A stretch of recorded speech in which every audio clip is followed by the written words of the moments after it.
We got to have Steve on for Idle Thumbs episode 420. Oh, that's true. 420 is a long ways away. We're going to be old as fuck by Idle.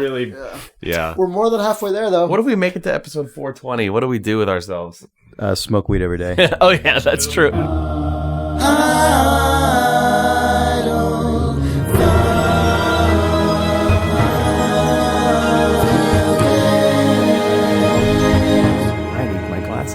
It's April 27th, 2016. This is Idle Thumbs 260. I'm Chris Remo. I'm Nick Brecken. I'm Jake Rodkin. Hey, folks. Jake's talking to Siri. Just serious. Over there. Also, Siri's here. And I'm Siri. It's good Siri That's voice, what my Nick. Siri sounds like. Oh, no. I'm on a podcast now. Yeah. How's it going? Pretty good. Play that Hitman? I did. You were very enthusiastic about the new Hitman level. Yeah. Were you not? No, I am. I'm just. What's wrong with you? I'm observing your. Do these?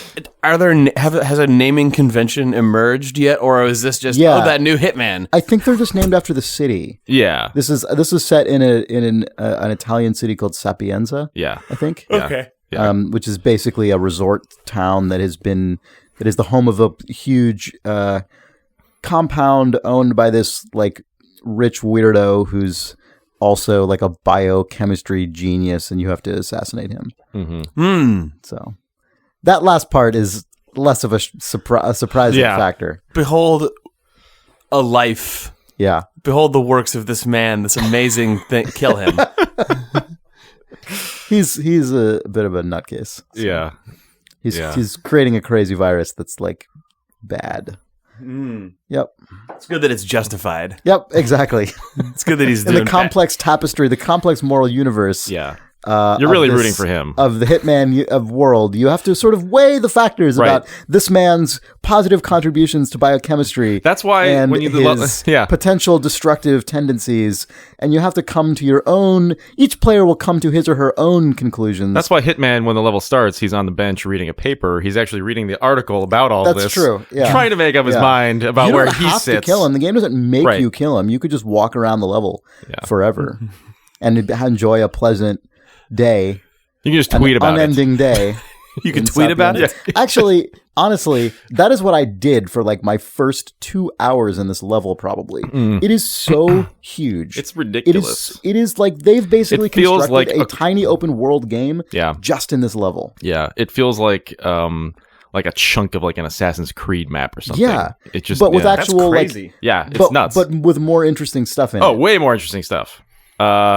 First thing I noticed is that you can just walk into basically like go into stores now. Just stores in like apartment buildings that in any other game would be locked off to you. You can just go into them. I mean, there are still lots of locked off doors in this, but there's a huge amount of interior built out. It's crazy. And there are stores that are closed that you can lockpick into and find stuff. And in some of those, there's like optional mission objectives you find. And I'm like, I wouldn't have found this place if I wasn't just walking around for like a half an hour. Yeah. And waited until no one could see me, and then broke in, and it's this tiny little storefront, and I found like a story item. What the hell? So the scope of this level sounds like it maybe justifies the user-created mission system more.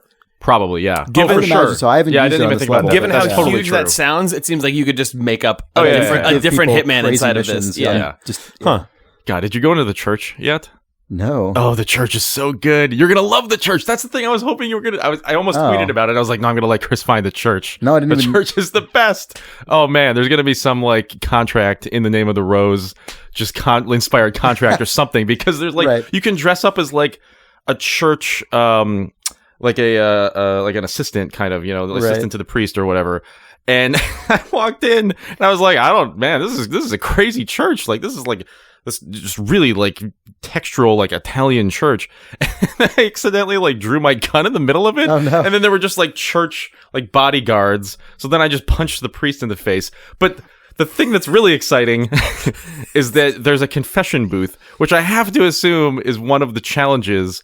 There must be a way to get that guy, the sad chemical bioagent guy to go into that booth and like confess his sins, and then you can kill him in the booth. There's got to be a way, but it's so far from the actual thing. I have no idea how you actually make that happen. Right. But there's got to be a way. There has to be. There's no reason why that booth is there. Yeah. If there's not a classic through the screen assassination, there has to be. It could be the lady as well. It could be the lady. Yeah.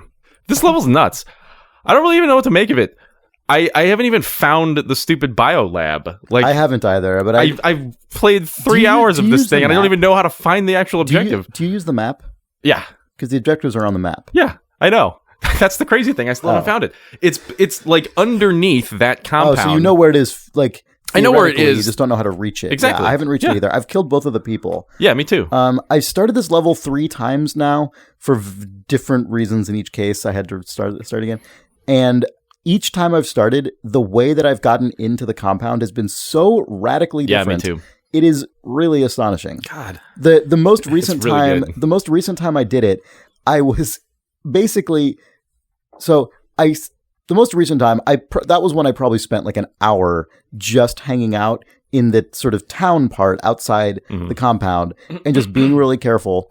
And then eventually I was like hanging out in a barber shop, and I learned about a guy who is a private investigator who's there for some reason. I'm like, oh my God, I know who that is. Like, they're talking about a guy sleeping on a bench. Like, I saw a guy sleeping on a bench like half an hour ago. I know exactly who they're talking about. So I went back there and I tailed the guy into a like underground alleyway. Oh man. And then when I could see no one could see us, I choked him out, stole his clothes, and then dumped him in a dumpster. But at the last second, when I was like 1 second away from finishing dumping him in the dumpster, a guy came around the corner and he's like, what's this guy doing? Wait a second. What? Whoa, this guy's trying to hide a body. Hey, everybody. And I was like, oh no.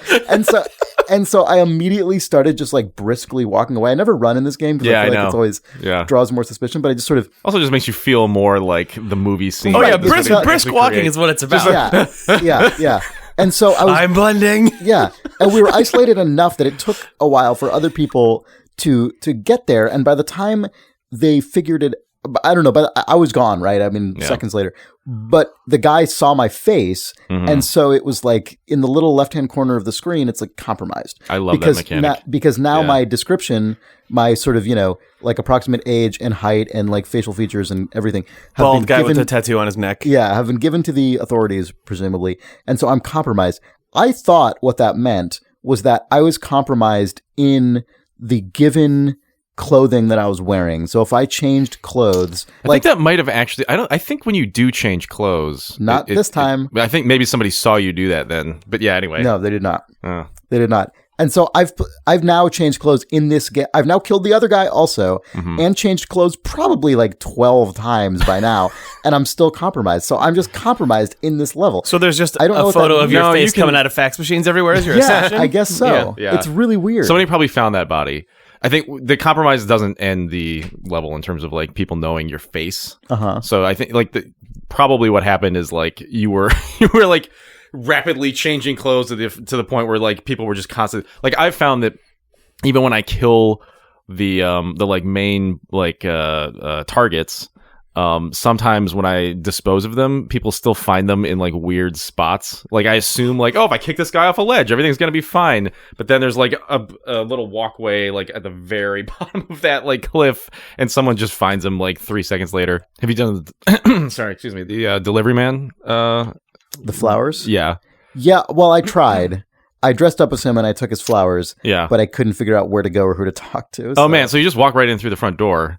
And they wanted to pat me down. Yeah, well, you just dump a gun or, just throw your gun down or whatever. Oh, I didn't want to get rid of my guns. So okay, well. Actually, that way was great because that was the first time I played the game. Yeah. And what I actually did was just like follow another employee in through a side door, just right behind her, like through a keycard door. I just like slipped in while the door was still open, and I felt super pro. So here's the really super pro moment that I have with that, which is that so like the thing you're supposed to do is get the flowers from the delivery guy, go through the front door, and then there's a butler, and he says like, oh, just follow me, and we're gonna place these on the guy's like, I don't know who he's grieving over. I forget. It's like his mom or something. It's his mom. Yeah. Okay, so.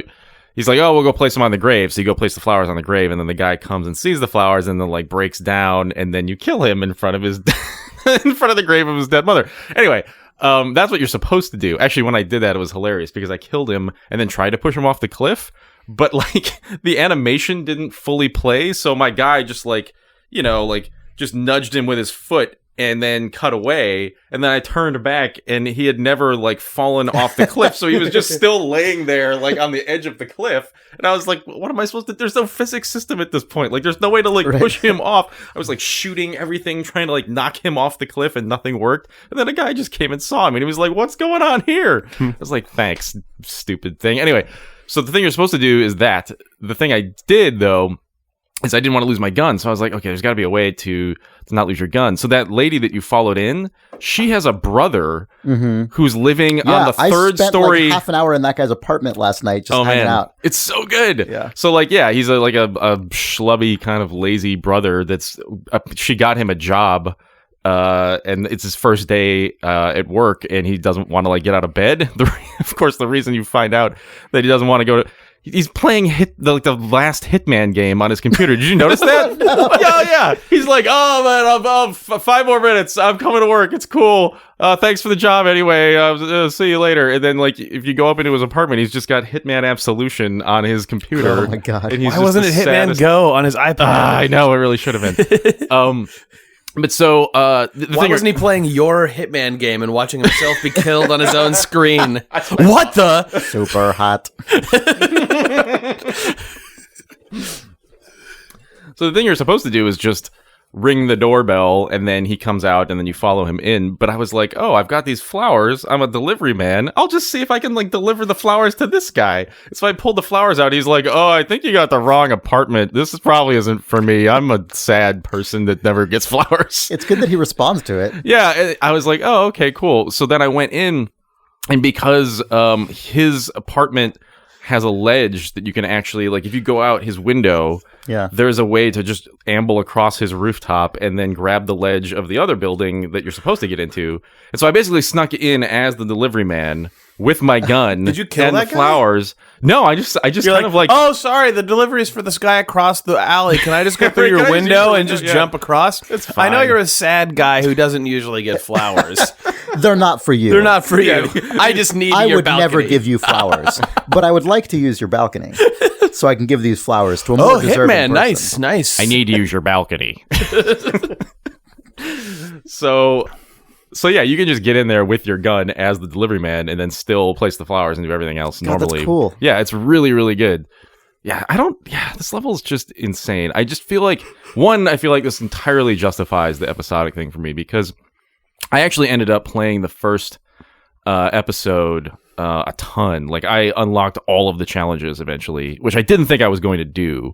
But I only did it because of the way that this game is being released, right? Like, I was like, I feel like playing Hitman. Okay, there's nothing else to play other than the challenges of this thing. I guess I'll figure out how this works. Oh, I like how this works. It's really fun and interesting, and like makes you explore all of the things that they put in this crazy level. I'm really glad they did that. Also, I'm glad that this level appears to be just, like at least a month's worth of like screwing around. And oh yeah, it's crazy. This is kind of a spoiler, but not really. Did you play that guy's stupid sad tape? I found it. I have the tape. Okay. So when I go back in, I'll play it. You gotta play that tape. Yeah, I did find the tape. I found the VCR first. Yeah, you gotta do it. So I'll do that. But anyway, yeah, it's crazy. This level is huge. It's definitely one of the like all-time great hit. Oh yeah, video game levels. Maybe it's an amazing... yeah. That's the thing I was thinking. I was like, man, this is the promise of, this isn't really one city block, but this feels like kind of, in terms of Hitman, this feels like, oh yeah, this is exactly the level that you want a Hitman, map to be built out to. Like, you want to be able to go in all of these doors. Oh, you can. Oh my God. Like, what? It's crazy. Yeah. Do you guys, have they announced how many of these they're going to make? I don't know if they probably, have. Or I don't know. I haven't really paid attention. It's interesting because I think 4. Because I think that I think it was $55 if you bought it all ahead of time, or $15 per episode. Yeah. And you save $5. Okay.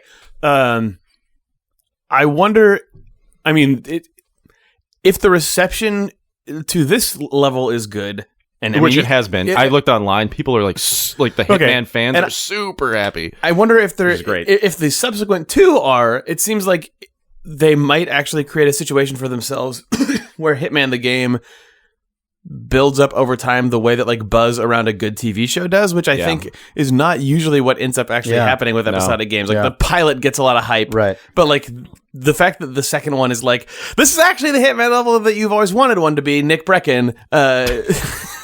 Well, yeah, I think you might be right. And the thing that allows that to be true, like, are we going to get to like season 3 of a hit TV show? Or whatever? So with an episodic game, traditionally, in the sort of the Telltale mold or something like that, those what? Sorry, if this actually builds up over the course of all of them, they better fucking subtitle the retail version "Sleeper Hit."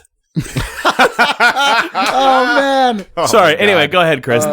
You were saying something. I'm going to make a less entertaining comment, but so in the mold that most episodic games have been, which have I think largely been adventure games, right? I mean, other attempts have not really panned out in terms of episodic shooters. Sin episodes. Thinking of sin episodes. So those games, because adventure games are so sort of formally constrained, you can have a really great, like, really good plotting of episode 4 or whatever, or, a cool character is introduced, but it's tough to like fundamentally surprise people with just the nature of the episode. Like, unless you're doing something really experimental, it would be hard, I think, in a narrative-led adventure game, for just what video games are and how you play them and how you like interact with them. I think it would be very difficult to be like, oh my God, totally flips the script in episode 4 of this thing. It's like, but with a Hitman level, the whole thing is just these like interlocking systems and overlapping weird tiny stories. And so they don't really, it's not like it's like, oh, you'll never believe the plot twist in the second episode of Hitman. Like, no, it doesn't matter. But like, they just sort of scaled up their ambition of the I guess, scale of the whole thing. And that makes its complexity even greater. And so the amount that they increased all that stuff is like, there's a multiplier on its effectiveness, right? Because if you have 3 things that can happen, or let's say like half a dozen things that can happen in Hitman level versus 3 things, that more than doubles the way that those things all talk to each other. And so the effect is like huge, even though I'm sure the QA impact is also huge. What were you going to say, Nick? No, Jake, go. I forget what I was going to say. Oh, okay. This is a more superficial observation, but I feel like I very much understand the dilemma that we're facing, in the sense that if their original intent was, we want to make 4 incredibly dense levels, right? Like, how do we market this? How do we sell this without people losing their minds? I feel like it probably would have been actually worse if they'd released them all at once. Because really, at that point, you just look at kind of the bullet points and go, oh, there are only 4 levels? Ugh. Like, oh, this is 4 levels for $60. This is a bad game. This is stupid.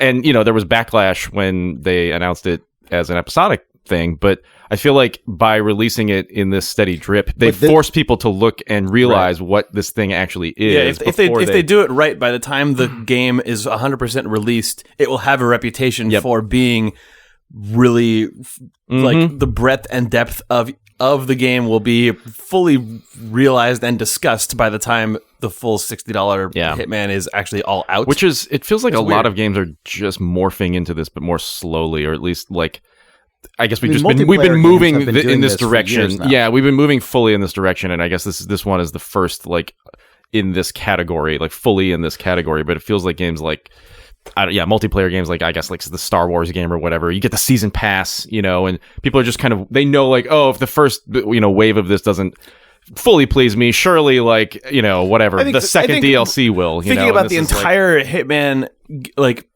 this season pass in single player games has meant you still get the $60 game, and then you also get 3 narrative DLCs. And this seems like it's backing that idea up to just fuck it. We're starting with the DLC. The entire game is the season pass model, which probably goes hand in hand with the open access or the early access model. Blah blah blah blah blah. It's interesting to see, though. I mean, this game is a good fit for it because of what you said earlier, Nick, about and what people wrote in when we last talked about Hitman, about the fact that each of these chunks has enough stuff in it that you can loop through it a bunch of times. I mean, like, BioShock Infinite DLC was, I think, one of the only season passes that I really have engaged with, but that was like, you're gonna get 20 more minutes, right, and then another and then 90 minutes, and you did it. Whereas this feels like that's not the point at all. I mean, because it's Hitman, but you never know until they actually make it. Well, and also when you actually, I mean, it was really hard to actually penetrate the facade of this thing, as we pointed out the first week we talked about this game. We the menus are difficult to navigate, and you just don't really understand. It is still annoying. But when you do that, you realize they are actually updating this thing on a weekly basis as well. Like, it's not just the monthly. Like, what sort of stuff's been going in? Just they add like escalation missions and like different more challenges, basically more challenges. But also they're patching the game constantly, which is, I think they patched in like a couple new weapons and things like that. I mean, they're doing things on a weekly basis as well, which is good. I think there are like weird, just passive challenges that change day by day, because I knocked out a guy and took his costume yesterday, and it was just some random guy, and it was like costume of the day. And so I assume really that just means that like on any given day, there's like one character where if that's like the sort of tiny little daily challenge where it's like, dress up as that person today. Yeah. That's really cool. I like the first time that I ever encountered that was the mutations in Left 4 Dead, the weekly Left 4 Dead thing, because I don't play any of the console shooters, which I'm sure have that shit up the wazoo, but it's cool to see that in a Hitman game, because why not? You got all the moving parts there. Might as well just do it if you've built every other piece of infrastructure you could ever want in a video game. Mm-hmm. That's good. Yeah. Yeah, the first mission had this, I don't know if you ever found this, it had this vampire magician costume. Did you ever find this thing? Yeah. It's just hidden in like the very, very top of the level, like in an attic, in just like a storage box. And if you put it on, just like, I think basically it just makes you like suspicious to everybody, because they're just like, what is this? Like a vampire really magician? Like, what? This isn't right. Like, no, there's nowhere where you can go where a vampire magician looks like a normal guy walking down the street. That's really good, though, because if you... And then there are like 10 different challenges associated with that. Yeah, I'm sure if you do things with dressed as a vampire magician, like, you are truly the Hitman. No one would have thought. And they put it like behind like the most elite guards, so even just getting it is hard. But then when you put it on, they're like two like really like guys with like assault rifles that you have to get past as like a guy in the most like absurd like masquerade ball costume. It's really, really good. They just are into that, because there's one of those in... I know. Yeah, and I don't know. I'm sure that's probably also like the same thing where you've got to sneak in and like... Just like we've hidden an impossibly hard mode in the game. Dress as this guy. Well, I want to see someone's... then kill someone in a confessional. Someone's like crazy 100%, not 100%, but like someone's flawless... like full vampire magician ghost run YouTube videos of Vampire Magician and the one from the new level. Yeah. Yeah. I tried doing it. It's really hard. I think I pulled off one kill with it.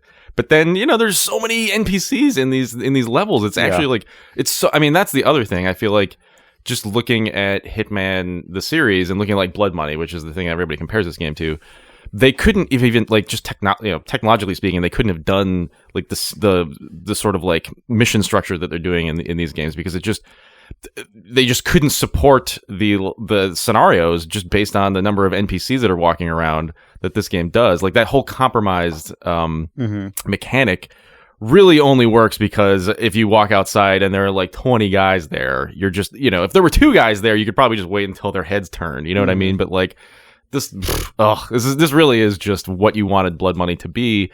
And I hope people are buying it. I hope it's doing really well financially, because it seems like the fans are happy, but I don't know what that means. I don't know what that means either. Speaking of number of NPCs, so the first time I played this level, I kind of fell back on my traditional I heard about this insecurities that I've mentioned several times ago, where it's like I spend hours like pacing around, an hour or whatever, pacing around and like observing every sort of walk cycle and just being really, really careful. But then at the end of the day, like I don't trust myself to be alone in the room where there's guards right outside, so I just shoot them in the head. Yeah. And I managed to good with the woman. I managed to get an amazingly. This was like my favorite. Like, I mean, obviously the non-gun takeouts are always cool. Like they're pretty much always cooler. But like this was the best gun one that I had ever achieved, which was like through a window. So like I broke the window with the bullet that also went into her head, and like it was I did that too, actually, because that room that she's in is just surrounded by glass, which is great. Yeah, I don't know if it was the same room or not, but and because she goes, these people go to a lot of different places. It's crazy. And so I did that, and I just I had my exit plan worked out really well, and the second I pulled the trigger, I immediately started shimmying up a drain pipe, and I was on the roof, and so they couldn't, they just didn't know where to look, and I was like, oh man, awesome. And so then I just kind of got overconfident, and the guy had walked out onto his back terrace, and I'm like, oh man, I can see him from the roof, and they haven't, I don't think the place isn't on alert yet from the lady, because I did it cleanly. And so I shot the guy, and I hit him, but I didn't kill him. Yeah. And so he's like, oh my God. And then all of the guys were like, all right, sir, we're going to lock you down. They take him to the safe room. Get to immediately to a secure location. And everyone, and then I start hearing all the radios, and they're like, all right, he's up high. He's like, whatever. And so I'm like, oh no. and so there's on the roof, there's a door with roof access that goes into the attic.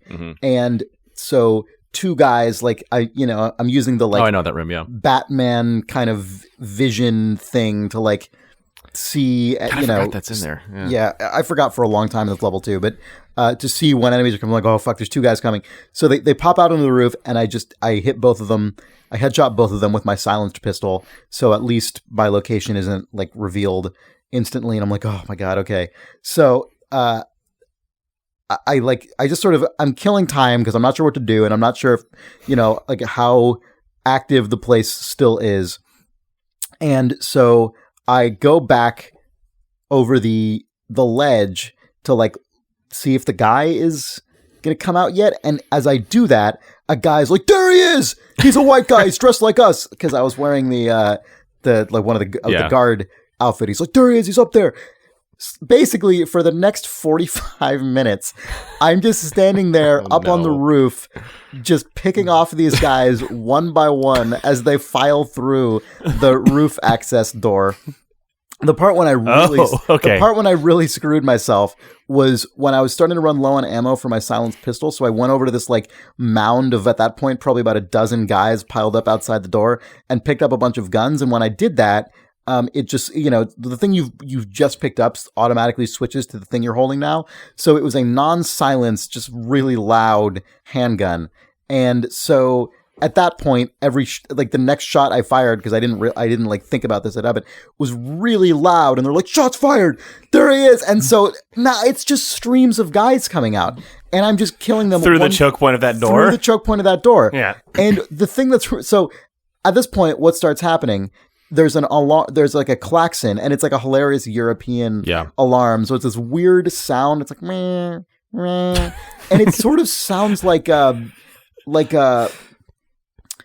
isolated stem from a club track, or the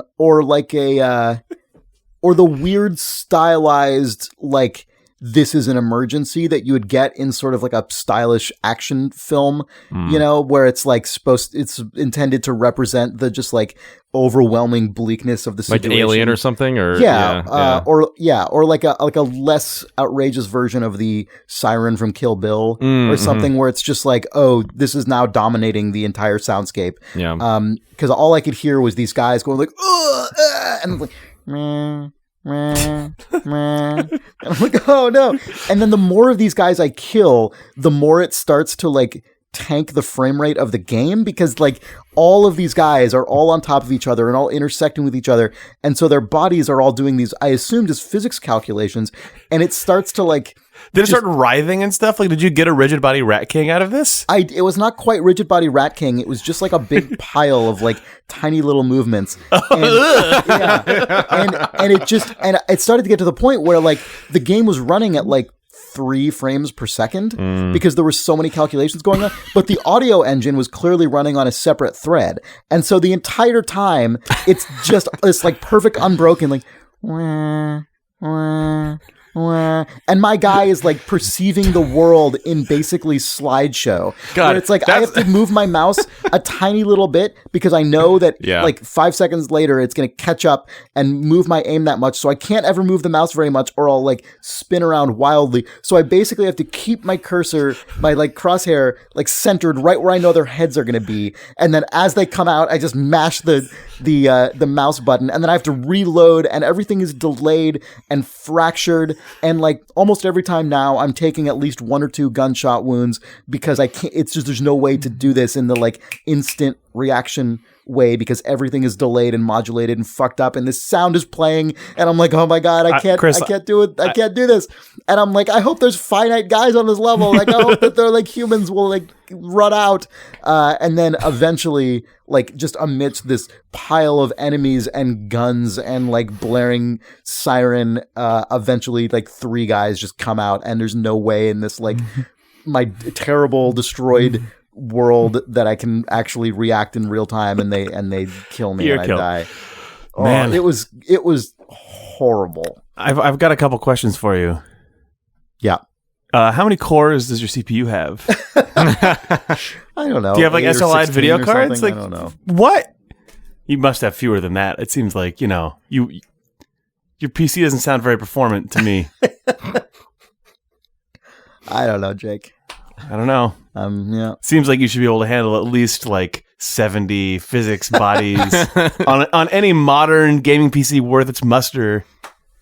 I got to 47 corpses. Yeah, that's what I was. Yeah. Did you actually? Get an achievement for? No, I mean, I probably did. I don't know. I can't. There's no way to count. One corpse per core. Well done, 47. That's when he wakes up in a cold sweat. Call me 47 because I had a cool dream last night. I killed 47 guys. Sure, you did. Strobe. 47. That's when he wakes up into the like Ubisoft beta testing room, and it pans out and you see he's just one guy in a sea. He wakes up and he's the sad guy. It just zooms out and you're just that guy. And then flower delivery. Then he wakes up again.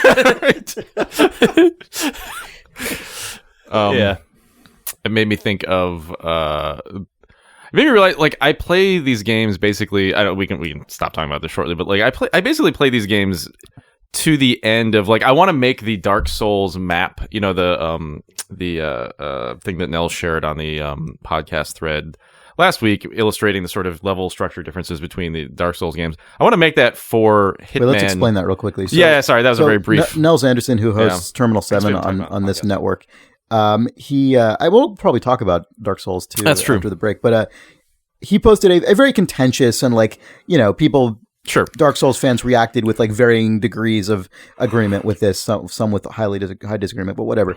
He posted an image of 3 very, very stylized pieces of line art that attempt to show like how the level design differs in like very rough terms from Dark Souls 1 to 2 to 3. And so Dark Souls 1 is this just like crazy, super interlocked collection of lines and pathways from beginning to end.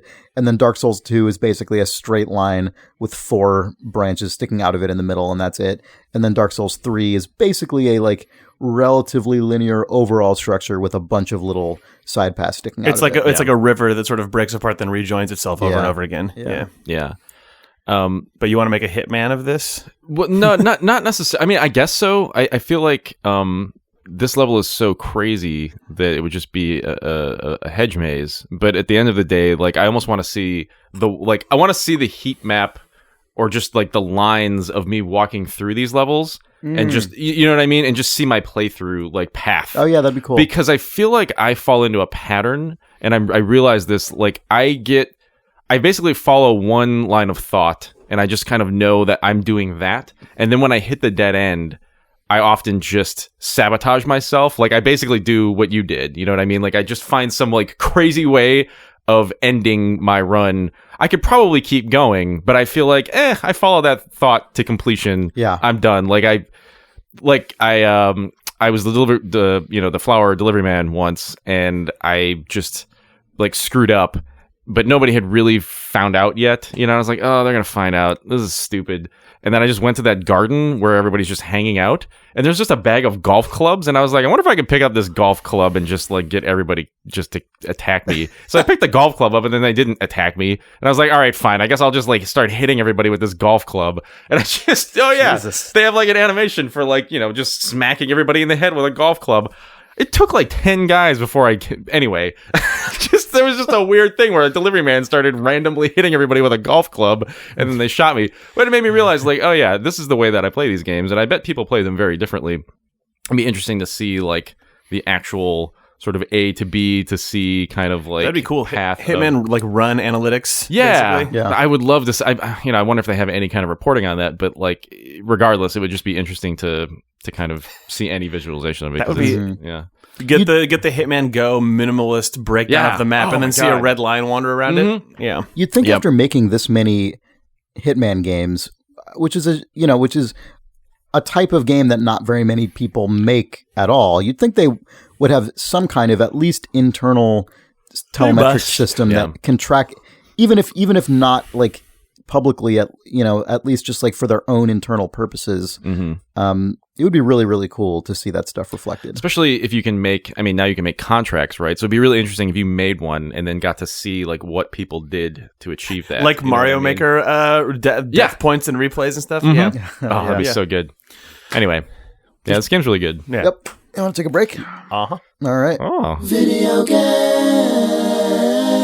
This episode of Idle Thumbs is brought to you by ProFlowers. Mother's Day is coming up. You need some professional flowers, and you need them delivered. Are you a sad guy who no one delivers flowers to? Don't let that happen to your mother. Yep, your mother. Or a mother in your life. Yeah. No mother should feel like a sad guy who doesn't get flowers.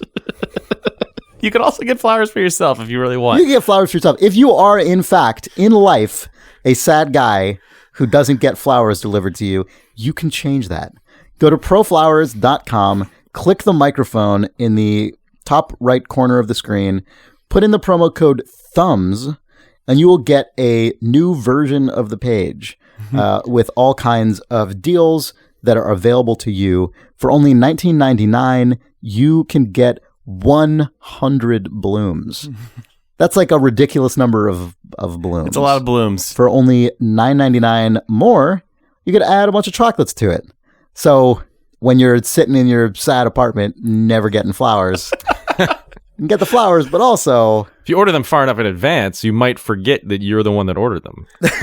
That's true. Just see how far out it'll let you schedule these. Yeah. Whatever. It is a really good thing to have. Like, I'm glad that these guys advertise on our show every Mother's Day, because it's actually a really good service, especially if you live really far away from your parents, to be able to just send a nice thing that will look nice. Like, they send us some every year. We are three guys who usually don't get flowers. That's true. Once a year, we get a lovely bouquet. We've got it sitting here in the middle of our recording environment. It really is nice. Now. If I was a mom, I would really apappreciate it. Or if I was an NPC in Hitman. If I were a sad guy who doesn't normally get flowers, shit. Playing an old game and an old Hitman and a new Hitman. Yeah. What I would want. It is the last thing I'd want to see before I die. You'd want 100 blooms. So go to proflowers.com, click that microphone, type in the code THUMBS, and you will get all kinds of deals, including 100 blooms for $19.99. Mother's Day is like, what, a little over a week away? Yeah. Better get in on this. Thanks, ProFlowers. Proflowers.com. Click the microphone, enter code THUMBS. Video game. Chris. Hey, Jake. Do you remember that time that the Hitman dressed up and delivered someone a box of delicious refrigerated chocolate-covered berries? I don't think that I do. Oh, that might not have happened in Hitman. Oh, okay. But I bet it should. It probably should. Maybe the next episode of Hitman. These berries are for you.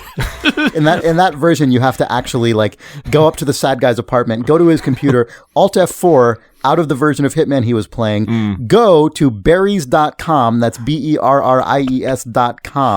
hit that microphone, type in the offer code THUMBS, and you will be in the Sherry's Berries experience, which is our other sponsor this week. This episode is, in fact, also brought to you by Sherry's Berries, male-based purveyor of absolutely huge chocolate-dipped strawberries with like all, white chocolate, dark chocolate, little chocolate chips. Like we just got out the box of these berries and stared at them. We're awed by them. Yeah, they're freaking huge. They're really good. They come in a very clever sort of refrigerated box so that they're in good condition when they get to you.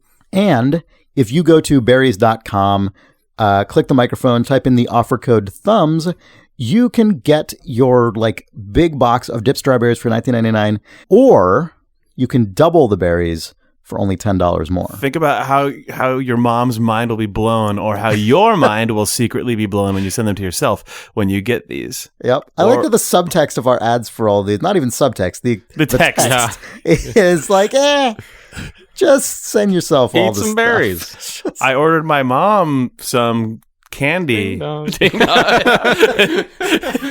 that my friend is here. So that's berries.com. Click the microphone in the top right corner of the screen. Enter the offer code thumbs. You see the deals available to you, and then you eat all the berries. Thanks, Cherry's Berries. Thanks, Mom. Video game. I was on the bus yesterday. I was getting off the 33 at my house, which is in the Haight-Ashbury, and there was this guy got off carrying like a whole handful of like big gulps of soda, just like two huge things. And as he was like stepping down and through the back door, he called to the driver. He's like, "Hey driver, thank you. Smoke weed every day." And then as he got off the bus, he just dropped all of his shit on the ground. It's like, shit. And then that was the whole thing, and I walked away. And it was such a weird. You were really happy about it, though. Yeah. Yep. He was so confident in his thanks to the driver and his recommendation to the driver. And in your brain, a GameCube startup sound played over him. Hey, driver, thank you. Smoke weed every day. Shit. Video game. All right, I think we're back. Is that true? Are my suspicions confirmed? You found us out, Chris. Hey. Oh, hey. Hi. Hey there. Nothing going on here. Only games now. Only games. Nick, you and I played Dark Souls again. We did. This weekend. That's a game. Yeah. And in fact, if you want to watch that. Oh, yeah. If you go to youtube.com/idlevideos, we have our second 5-hour Dark Souls 3 stream that just shows Nick making a huge amount of improvement over last week. We actually started a brand new character, so more lucky similar face. Yeah, no more similar faces. Luck build. Now we restarted with a new character who is a mercenary, I believe. Yep. Named Ted Cruz, Crews. Okay. So, okay, that guy is okay. Yep. Not lucky. Not a lucky guy. He's not very lucky. We haven't put any points into luck. We put points into other things that are actually useful. Yeah. So that was really fun. Mm-hmm. You did way better. I did. Yeah. Although it doesn't really feel like it, considering that we got about as we got maybe like 20 minutes further. How is that possible? That's the question. I actually have been going over this in my brain because I feel like Where did that time go? Well, I did. But I beat an extra boss for one. Oh, that's true. At the beginning, that ice guy. Yeah. Beat that ice guy. But then I also got stuck on the chargy guy on the second dude for I think longer than I did on the first. Beat the ice guy. Got stuck on the chargy guy. See, playing a video game, I guess. Yeah, it's like Mega Man. Just a Mega Man discussion. Yeah. But I felt like I improved. I know I have a lot of room to grow, Chris. Especially based on like just random tweets I'm getting from people like. After playing more of Dark Souls, I don't know if I can watch you charge or dodge anymore. The rolling's got to stop. So that is definitely. I'm going to work on the rolling. Yeah. It's almost like working on my swing. I'm gonna work on that, and then we'll give it another shot. Speaking of swing, you had a Babe Ruth moment in that stream. That's true. Where I did call. Nick I called Tree Man. Called his ability to kill this like tree boss in 2 tries. Actually did it in 1. Yeah. That was amazing. Now I'm upset I didn't call it in 1. I mean, that's the thing you actually call, right? Like, why did I say 2? Yeah. Yeah, you got first try is what you're supposed to say. Yeah, I mean, this will take me 2 attempts. Takes you 1. Yeah, the payout on that actually is way worse. Yeah. Way worse. It was a poor. Yeah. Anyway, I still failed somehow. by not calling the appropriate number of you beat a boss guys. in one try, and yet it was kind of a letdown and a failure. Why didn't I just do the thing? Yeah. Anyway, still waiting for that second try. Yeah, I was promised 2 tries. Well, I'm sure that boss will on Tree Guy. Like, I'm sure there'll be another Tree Guy somewhere in the middle of Dark Souls. He'll come back in another form where like a weird goo tree version will sprout out of his brain. There's only one ball now on his on the top of his head, and you got to like climb a ledge. Classic 1-ball Tree Guy. He's only got that one ball. I don't know what else to say about Dark Souls at this point. I mean, it's really. I think the thing that is like increasingly clear. I think we know this, but I think it's hard to sink in. And if I were the one playing, I'm sure I would be equally, have equal challenge, really internalizing this. But like, basically, the guiding principle for improving at Dark Souls is, to my mind, never go for it. Well, just like never go for it. Like it is. I think that's one of the reasons You mean like you have to just stay restrained at all times? Yeah. Whenever it seems like you can just go for it, when it's like, he's like down to 1/3 health, and I bet I could just, nope, don't go for it. Never go for it. Just like wait. To me, you know what? The thing is, it actually feels more to me like there are different phases of playing this game in terms of your current skill level and like what you should be doing when you're at X, like, understanding of this game. Because I mean, certainly if you watch a speed run, they're just going for it. But totally different. It's totally different in the sense that it's 3 levels above where I'm at. But I feel like if you're starting out, it's probably fine if you're rolling a lot. But then there's a point at which you just need to stop if you ever want to like reach level 2. But then after level 2, there's probably another thing that you should be doing. You know what I mean? And I feel like even watching people watch us, there are things that people are learning who are they're probably actually better at Dark Souls than us, but they're learning things from watching us because we're just approaching it differently. I feel like it's almost like golf or something where like you got like your swing tip, you know what I mean, that you're like passing off to somebody else, and there are just so many like little tiny facets that it feels like. When you said practice your swing, you were talking about golf. Yeah. I heard baseball in my brain, which is why I made a Babe Ruth comparison. Yeah, that must have seemed like a weird. Well, no. Speaking of golf, you had a Babe Ruth moment. Sportsman. Yeah. Sports guy. Yeah. Yeah. Anyway. No, I think you're totally right about that. But I do still think that there is like legitimately an important principle to just take it easy more than you think you should all the time. Because not all the time though. See, here's the thing. Here's the thing that I learned is like those like 60% of the time maybe, right? Like when you're fighting a boss like that charge guy, for instance, right? I was taking it too easy. But that was why we got stuck on him, right? Because there are moments where you should really just not be doing anything and just wholly focusing on dodging his attack or like, running around and just not going for it.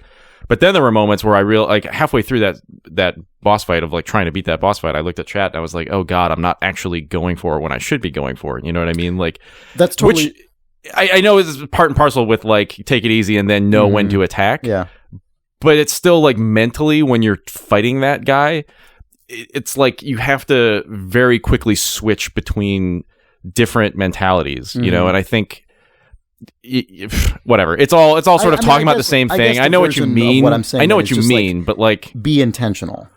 Is right. Like more important because it's so easy to just become fully intimidated by what they're doing and just literally never attack. You know what I mean? Because you're so focused on. But that's also like not being intentional. Is like being governed by that like restraint. Because the reason I say this is because there are a lot of games, and there tend to be the ones that I take to when it comes to reflex stuff, where you really can just like dive in and it's all instinct. And like this game has instinct to it, but you have to actually like develop it and mold it in the correct way. Otherwise, it's not going to do very much for you. So do you think this lands in between your two sort of preferred play styles? Because when I think of you, Chris, I think of someone who plays like Downwell or Super Hexagon or something and gets incredibly good at that instinctive or Flappy Bird. Or I think of you as someone who plays Hitman or Dishonored, where you literally stay still for a day and just watch everything happen. And it seems like this game demands a midpoint that is neither and both of those. It's fighting. I mean, it is like a fighting game in that sense, right? Where like everybody starts out playing a fighting game by being entirely instinctual and just diving in and doing nothing properly, right? Yeah. And then there's the other side of that, which is you just back up, block and dodge and walk away. Just trying to like focus on that. But yeah, you have to just know. But it's really just like, oh god, it is like a microsecond of time in which you have to think like, oh, now it's time to go do this other pattern. And it's, I guess the point I'm making is that you can only learn when that microsecond is by taking an incredibly like analytical and like intentional. Analytical is the wrong word because you're not making a spreadsheet, but like you have to like actually learn to appraise those situations where there's a lot of games where you can get away with never doing that, and you can really just like keep relying on the superiority of your like video game instincts. You have to test the fences. Is that what you're? Yeah, like you actually do have to like learn all of that stuff like up front, like not all up front at the same time, but like there's just a level of like training and education that those games really, really demand and are very unforgiving when you try to like cut that corner. But there are a lot of other games where you can cut corners all the time and it's okay because you can compensate for it with some different skill set or some other method. Mm-hmm. And I'm sure there are like Dark Souls savants who can like,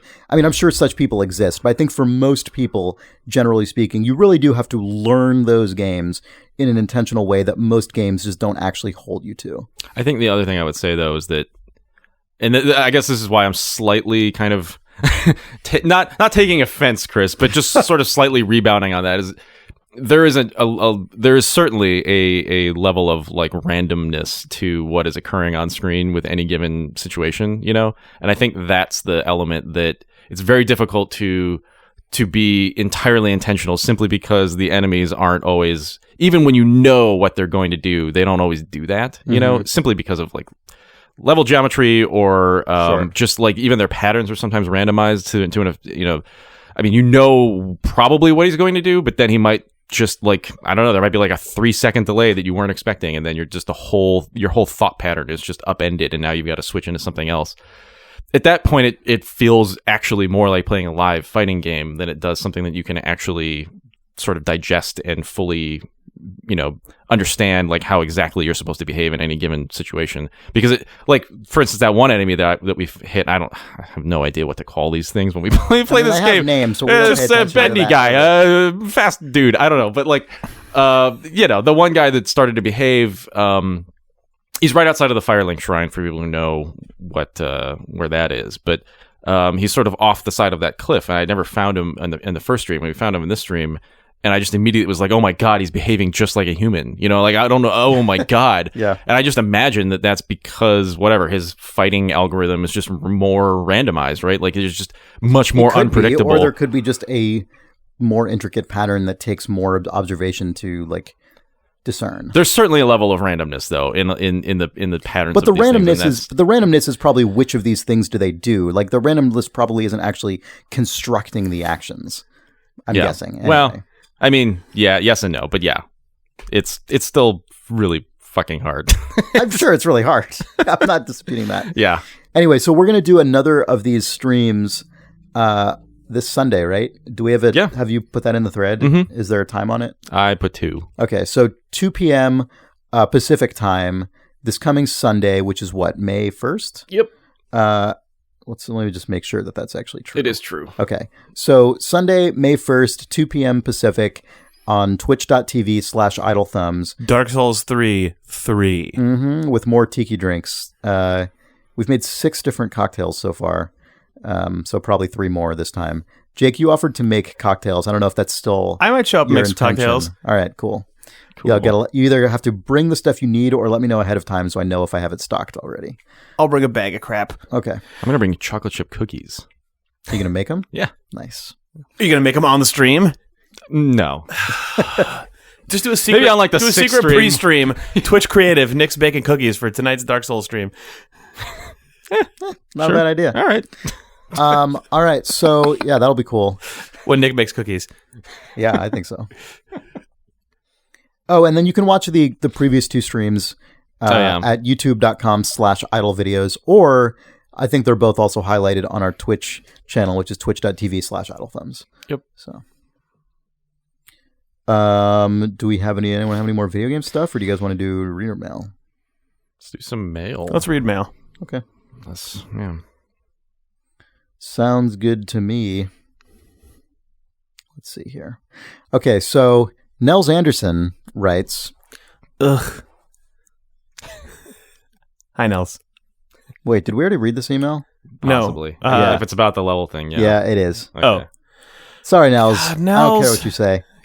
I do, which is why I read your email last week. Yeah. Isaac Davis says, "Hey, Thumbs. Hearing Chris talk about his dwindling Dark Souls skills reminded me of an experience I recently had with a Facebook basketball game. In the Facebook Messenger app, there was this basketball free throw minigame for March Madness, in which you would swipe up to throw balls towards the hoop from varying angles. My friends would consistently score 20 or more points, while I topped out around 7. When one friend showed me her technique in person, I saw that she would basically draw a slow line from the ball to the net, which would register as a perfectly accurate swipe.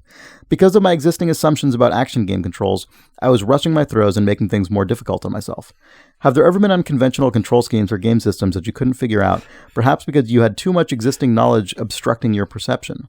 Thanks for reading and keep on casting. Isaac, NYC." That example is really good because you assume that the flick is somehow going to determine the velocity. velocity. Yeah, but it's like, just draw the fucking line into the hoop. Like, oh. That's one of those things that is a terrible... That's like always the sort of revealer of a really, really terrible game. Once you realize, like, oh, I can be completely accurate by doing a thing that's incredibly unfun, but now that I know that, I can't not do it. So I'm just going to do this unfun thing 40 times in a row so I can get more points saying I did an unfun thing the most. Like, that's just like a terrible thing that can happen in games when like really degenerate strategies are allowed. God, that reminds me of just playing sports games as a kid. And there was always like the one way you could like reliably score a goal in like NHL, right? Where you could just keep something, just cheesing it. Oh, and like all my friends would actually learn that, and I would just go into it not knowing, and then you would just like come across ice like just right at the right spot, do a slap shot, and just goal. Like, I'm trying to think of how are you getting this lucky? I don't. Why are you so good at this game? I don't. Yeah. When that usually happens for me is when I end up just finding a stupid loop. We've talked about this before, but in especially things like a BioShock or even a Half-Life, like a single-player first-person game that has a ton of stuff in it, and then I'm like, I've found that I can just comfortably cheese this to get through most guys. I hate this game now and don't want to keep, like, or I hate, that element of it, but like, that's never... I'm sure it's been my experience in a complete game, but I don't remember them because it makes it unmemorable. Right. Yep. Yeah. But... I always fear that effect. Like I feel like in Hitman, for instance. Like I'm always afraid that I'm going to find. You're going to be like, oh, what? I'm going to ruin the game. This game is going to reveal to me that it's bad. Yeah, by me finding the thing that makes me slot into the bad way of playing it. Yep. Yeah. I mean, the nice thing about, I guess there are ways to guard against that, right? You just design the game such that you're incentivized to not do that, even if you find it, because I feel like that's the way that Hitman does it, right? You could do the choke point, murder a billion dudes thing if that was the actual goal of that game, and it's essentially. You're doing the dumb thing that works. They dissuade you from doing it by making your frame rate tank and the game crash. Yeah, exactly. Well, I was actually really... I mean, I was legitimately curious as to what would have happened. Like, can you eventually kill every... Like, is there just a guard barfer that's just constantly dropping? No, I don't think so. I think they're finite. I think they are finite. Yeah. And so I was really curious to see what was going to happen. Yeah. Well, because the level's massive. And so, what if you'd killed all of them and then you heard a guy going, hey, there's someone killing all the guards. And then this other random guy started going after them, what? Where are all the guards? you eventually kill everyone. And then the final two people to go up there are your two targets and you win. This world is empty. There's a pile of corpses up on top of that choke point. Yeah, I was really, really curious. Maybe I'll try it again, just to see. Yeah. Just do it in a very barren room. Well, where there's nothing else. Find a room where it's somehow cold. All the other geo. I think I could still do it the same. I think the same place was actually ideal, but instead at the beginning, I just have to start dumping their corpses off the roof. One by kill, throw over. I basically have to do two things. I have to make sure to just use silenced ammo, or not silenced ammo, but the silenced pistol all the time. And then I have to be really careful and do it like one by one and just make sure to dump them all off the roof. Your Fallout Shelter experience is actually a good example of what this guy's talking about, I think. Maybe not you. Well, you made it fun, but you made what is probably actually a really bad thing fun. That's probably true. The hyper optimized, just the just grueling paces you put yourself through because of the thing that you then felt compelled to do forever. Chris Remo.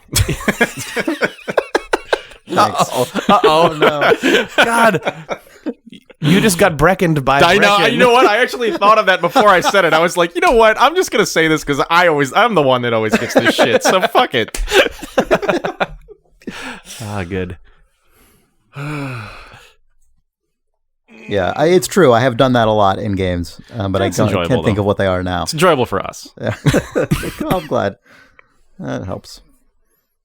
All right. Ahmed Elzani writes, "Hey Thumbs, in a previous episode 259, Lord Remo mentions he was distressed playing Dark Souls PvP.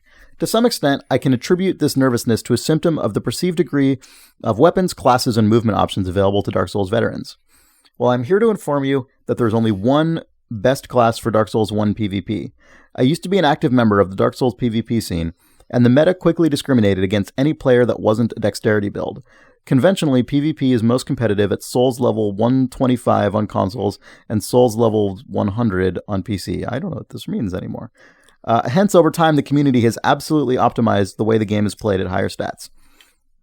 Creating a winning character class is easy. Simply level up dexterity to the optimum level of 40 to maximize weapon scaling without throwing away souls. Set attunement to 12 for 2 convenient spell slots, and dump the rest into endurance and vitality. A poise coefficient higher than 35 is needed to roll through greatsword swings. Oh my god.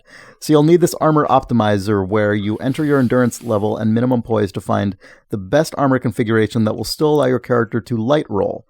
If you are playing on consoles or want to level up to soul level 125, a faith level of 14 will allow you to cast the replenishment miracle, which will heal 10 hit points a second for the duration of a minute and is generally considered overpowered. For weapons, you can use any dex scaling weapon, but the meta recommends the Chaos Blade or Yuji Katana. That's the sword you found. Mm-hmm. Also, having a fully reinforced pyromancy glove equipped in your offhand will allow you to cast hard-hitting spells like Great Combustion or Black Flame to take advantage of players with low poise and shield turtles. Most importantly, you should always wait to fish for backstabs and downgrade your internet connection." Oh, man. Oh, my God. HPB. HPB. Okay, so... It keeps going. Okay. Dark Souls 2 seemed like an improvement in PvP for a while. Slowing down the beat of the game meant increasing the viability of strength-based builds. However, mage characters with horrible internet connections became the new dominant meta. Oh my god. Mage characters with horrible internet connections. OP from HPB mages. After all, how can you dodge that which you cannot see? Man, my Hitman encounter would have been way better if I was PvPing. Yeah, that would have given me huge advantages. Yeah. Bloodborne PvP was amazing. I mean, it wouldn't. Bloodborne PvP was amazing, but not without its flaws. Now that magic has been nerfed and gameplay speed has been increased relative to previous Souls entries, I'm curious to see how the interesting meta will develop for Dark Souls 3. Sincerely, Aki. I like that thing started with, "It's not actually that complicated."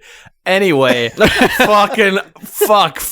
Yeah, I like that he's like, I can see why you'd think this based on the perceived complexity of these things. The real complexity, apparently, like the actual legitimate. Well, I mean, to their point, it's not complicated in that you literally do those things and then you have a peered character you go to other a calculator multiplayers. Where you type your shit in and it says this is what your stats should be. Yeah. But it's still like the incredible universe of discovery that opens up behind that simple thing. Like that person, that build is built on the shoulders of 1,000 million people. Oh yeah. Who have died before you to achieve that optimal 6 stat, including nerfing your internet connection. God, that is just incredible. The meta going as far as taking advantage of whatever shit netcode requires a high ping is really delicious. Yeah, that's completely amazing. HPB, by the way, for people who don't remember, there are probably a lot of people who don't at this point.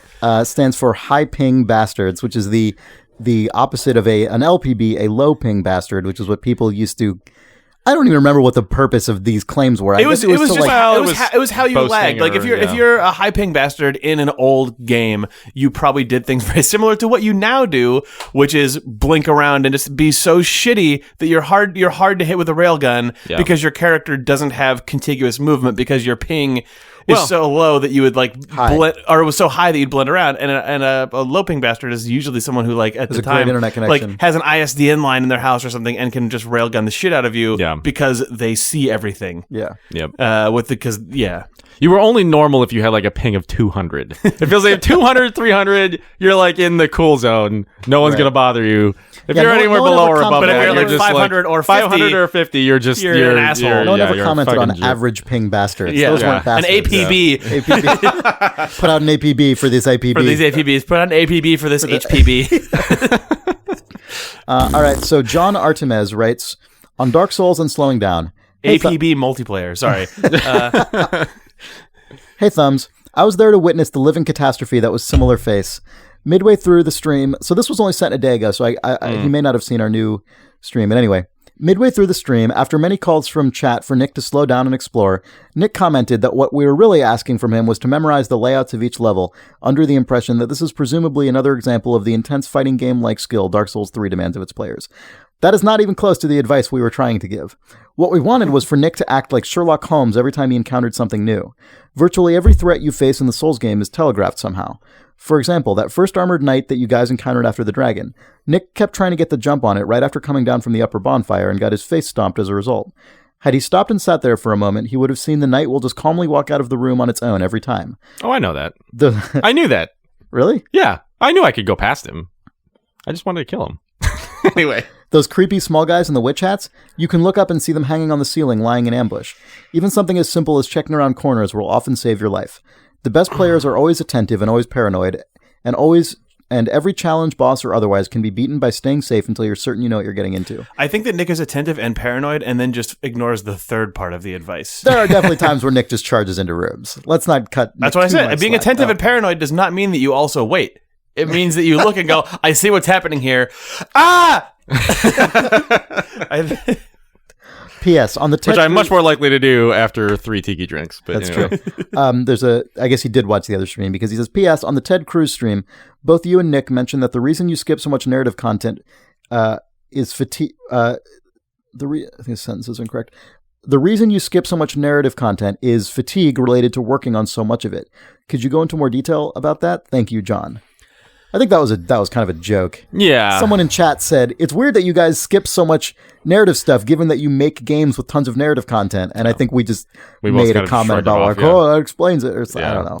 Yeah. I don't think that was a real comment. But it is true, though. I think it's not even an issue of working on game stories. It's just at a certain point you become so steeped in game lore dumps that you just can't abide. I just don't care about it. I just legitimately don't care about it. And that's not to say that these games don't have good, interesting stuff, because I know that a thing that people prize about these games, which is cool, is that a lot of the stuff these NPCs say is actually legitimate information that will come into effect in the game. And that's actually really awesome.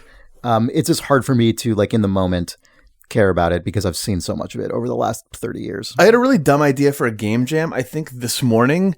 This relates to lore. And the idea was the pitch was Cinematic Universe Game Jam, where the first week, no one is allowed to make a game. All that is allowed to happen is a wiki is created that is blank, and everyone has to write in the history and stupid lore of the world. And then there's a 2-week game jam where you have to, or any game you make has to fit into or add to that continuity. So you can extend the lore in the second week or during the jam, but basically at the end of it, start on this. You have to exist in the whatever you make can't invalidate the first week of the jam. So then everyone's stupid game jam is a connected universe. I suspect that from a stupid marketing and promoting your game jam standpoint, it would work really well because of the same reason that always works. But also it would be hilarious and terrible. Anyway, you wouldn't be able to play or engage with any content in that jam because you would have to skip all of it. Yep. Oh well. Yeah. Let's see. Voltaire 2K writes, guys, it's nearly summer again, and the awesome Idle Vice shirt is still out of stock for most sizes. Let us promote Idle Thumbs the right way and bring it back. Thanks, Phil. Okay, we'll try to do that. I'm just reading this to put another thing on our own personal to remind us that we should bring back Idle Vice. Yeah. We intend to do that. We would Idle like Vice has been gone for too long. Yeah, we'd like to reprint Idle Vice, the original Idle Thumbs t-shirt, and the Cold Bloom, which are probably the best selling things we've ever had on the store, I would think. So we would like to reprint all those things. We should do that very soon. All right, so Matthew M. Roberts writes, The Dark Souls Loop. A quick comment regarding your discussion of the new Dark Souls games and the style in general, in particular your reluctance to engage in the multiplayer mechanics. This is a thing, apparently, because we're terrible. Extremely early on in all of these games, you gain the ability to let yourself be summoned for co-op. Using the language of 3, you can do this without being, quote, embedded, and if you die while summoned, you do not lose any souls acquired. If, while summoned, you help a host defeat a boss, you can then yourself become embered and can summon people to aid you, hopefully to defeat the boss with teamwork. I'm over-explaining this, and to mention what I think is a standard gameplay loop for Souls games. So he then sort of explains like how the actual specific mechanics of how to do it, and I'll skip over that. I'm going to say on the cast right now that I think it would be folly for us to not actually engage in this on the next stream. I agree. Yeah, I agree. You got to do it. I called somebody in on the last one. You got to try to get bi-directional happening in the third one, though, I think. Yeah. Yeah, Nick had a hilarious encounter. Okay, good. Yeah. With a guy. Good. Yeah. I tried. But yeah, we need to get more. We need to figure this out more, I think. Anyway, he continues. He concludes, for me, the co-op gameplay is one of the bigger draws of the series, and I wouldn't want you to miss out by never trying to engage with it. Best of all, there's no voice chat, so all communicating is done through the in-game gesturing. Cheers, Matt from Chicago. Yeah, one of that is such a huge advantage. Yeah, it is. One of my favorite stupid Idle Thumbs multiplayer experiences of all time was that time in your apartment like 5 years ago that we played that we played Resident Evil 5 and we co-op. We just drop in co-op. Did you say 5 years ago? It was 8. It was like 8 years ago. It was 8 years ago. It was like 2008. Oh, it was like 7 years ago. 7 or 8, yeah. Yeah, the RE5. God, that was like 7 or 8 years ago. That was... The experience of that crazy guy with the refrigerator full of bullets on his back still like sticks out to me as one of the... like. Yeah. That's actually when people... I've not played any of the Souls game, but when people talk about the way co-op works in it, that's the moment that I think about, because that experience of just like a guy showing up and just doing the things that a guy who way out levels you does, then just goes away. Feels... It's not mechanically similar, because in that game it's like, we started a co-op server or whatever. Sure. But it still had that feeling of like, this guy just like came in out of nowhere. We couldn't communicate with him at all. He was a total lord, and he just cleaned up the level. Yeah. As we were like gingerly following behind him. There's actually video of this. If you search for, I'm sure if you search for Idle Thumbs Resident Evil 5 Warhammer, I'm pretty sure that you will actually find this video with our like podcast commentary overlaid on top of it. Okay. Yeah, so it's there. Resident Evil 5 PC, Idle Thumbs and Warhammer. It's on YouTube. September 19th, 2009. Yep. So we're coming up on 7 years. Yep. Past this. That was a good moment. Nick, were you there for that? I don't think I was. Yeah. You were on the podcast at the time, but you may not have been in the room. I can't remember. I wasn't there for the recording, I don't think. Anyway. That moment is no longer notable in the history of weird multiplayer encounters, but it stuck out for me personally. Yeah. Yeah. I guess that was sort of early enough in the history of co-op multiplayer, right? And it was just that style of co-op. It was just also pre-streaming. That's true also. Yeah. It was pre-Twitch or like on the cusp. Yeah. Mm-hmm. Yeah, when did Twitch start? I can't even remember. Don't know. God, not as long ago as you'd think. Well, I mean, Justin TV, I guess, started. Yeah. I don't know when, but yeah. Justin TV started actually not too long after YouTube got bought by Google, I remember. Because there was a whole episode of the Startup Podcast, or 2 episodes of the Startup Podcast recently where they've been following various companies, and they did a whole thing about Justin TV and Twitch. It was really interesting history. Anyway, it sounds like we're basically wrapped up this podcast. Yep. So again, don't forget, we are streaming part 3 of Dark Souls 3 with Nick. I guess part 2 of the Ted Cruz series. That will be on Sunday, May 1st at 2 p.m. Pacific time at twitch.tv/Idle Thumbs. Jake may or may not be there as well. Oh, I'll be there. All right, Jake will be there. I will be there. Nick will be playing the game and drinking. I won't be there. I'll be inside my own mind, trying to fight off my own personal demons. Yep, and collect their alcohol souls. and video games. Yeah. All right. Good. Well, thanks for joining us. If you would like to send us email, you can do so by sending your email to questions@idlethumbs.net. We are on Twitter @idlethumbs. We're on Facebook at facebook.com/idlethumbs. We have a whole slew of podcasts up on our website at idlethumbs.net. If you go to idlethumbs.net/shows, they're all listed there. We got Idle Weekend. We have Playscape LA. We have Designer Notes, the Idle Book Club, Terminal 7, 3 Moves Ahead. It's a really good lineup of shows about all different game-related things and a book club. I've been reading The Man in the High Castle for the Idle Book Club. That book is amazing. Yeah, it's really good. I'm really excited about talking about that in a couple weeks probably. And that's that. If you like the show, please tell a friend. Please consider rating and reviewing us on iTunes. That helps out a lot. And sharing the show directly to your online communities, to your friends, is the best way we have. Please tell your mom. That you love her. Send her some flowers. Yeah. And when you send her your flowers and chocolates, make sure that in the little card note that they let you write, make sure to say, please go to idlethumbs.net to browse. And rate us on iTunes, Mom. Rate us on iTunes, Mom. All right. Thanks. Bye. Bye.